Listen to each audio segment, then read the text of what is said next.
We put a 50% tariff on India on oil. They're the second largest. They're very close to China in terms of the purchase of oil. মার্কিন president Donald Trump ভারতের উপর শুল্ক দ্বিগুণ করার হুমকি দেওয়ার পর বিপাকে পড়েছেন ভারতীয় রপ্তানিকারকরা। রাশিয়া থেকে তেল কেনা বন্ধ না করলে ভারতীয় পণ্যের উপর শুল্ক 25% থেকে বাড়িয়ে 50% করার ঘোষণা দেন ট্রাম্প। অর্থনীতিবিদরা বলছেন, এত বেশি শুল্কে ভারতের কোনো পণ্যই আর প্রতিযোগিতামূলক থাকতে পারবে না। বিশ্বের অন্যতম বৃহৎ জ্বালানি আমদানিকারক ভারতকে 27 আগস্টের মধ্যে তেল আমদানির 1/3 রাশিয়া বাদ দিয়ে অন্য উৎস থেকে জোগাড় করতে হবে। 2024 সালে যুক্তরাষ্ট্রে ভারতের রপ্তানি ছিল প্রায় $87 বিলিয়ন।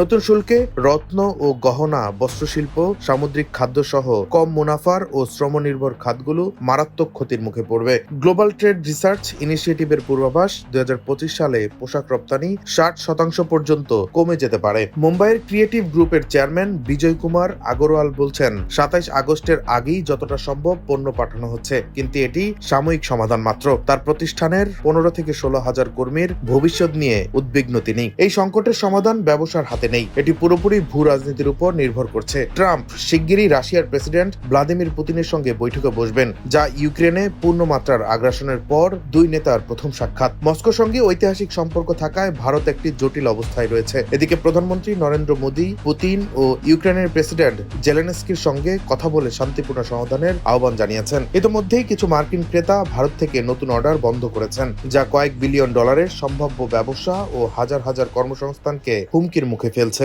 অনেক ভারতীয় রপ্তানিকারক যুক্তরাষ্ট্রের অর্ডার ভিয়েতনাম, বাংলাদেশ, ইথিওপিয়া বা কেনিয়ায় স্থানান্তরের চেষ্টা করছেন, যেখানে শুল্ক অনেক কম। মোডিস সতর্ক করছে, এই শুল্ক ব্যবধান ভারতের সাম্প্রতিক বিনিয়োগ প্রবাহ উল্টে দিতে পারে। রত্ন ও গহনা শিল্প, যা বছরে $10 বিলিয়ন রপ্তানি করে, কার্যত তা স্থবির হয়ে গেছে। ডি নবীন চন্দ্র এক্সপোর্টসের অজেশ মেহতা আশঙ্কা করছেন, 1.5 থেকে 2 লাখ শ্রমিক ক্ষতিগ্রস্ত হতে পারেন। একই অবস্থা সামুদ্রিক খাতেও, অনেক মার্কিন ক্রেতা চালান আটকে দিয়েছেন। বেবি মেরিন গ্রুপের পার্টনার অ্যালেক্স নিনান বলছেন, তারা এখন চীন, জাপান ও রাশিয়ার দিকে নজর দিচ্ছেন, তবে নতুন বাজার তৈরি করা সহজ নয়। ভূ রাজনীতির জটিল খেলায় অর্থনীতি ও কর্মসংস্থানের ভবিষ্যৎ এখন ঝুলে আছে অনিশ্চয়তার মাঝে।